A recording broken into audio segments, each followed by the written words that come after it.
Obviously, the biggest health care issue that the president has dealt with in his presidency is health care itself, the passing of the Affordable Care Act. The Supreme Court once again weighing a decision that could in some ways derail Obamacare. Do you have a chance to talk to him about that? I asked him about that. You couldn't do an interview with him about health without talking about this topic. Look, you're right, John. I think some point this spring we're going to hear again from the Supreme Court a major challenge to the Affordable Care Act. What it has to do basically is states that do not have state-based exchanges, will people in those states be able to continue to receive subsidies? I asked him about that, and I also asked him, look, if the Supreme Court decision rules against the Affordable Care Act, what is the plan B? Listen to what he said.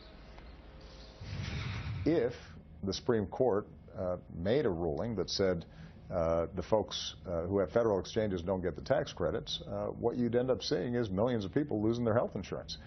And the truth is that there aren't that many options available if, in fact, they don't have tax credits. They can't afford to get the health insurance that's being provided out there.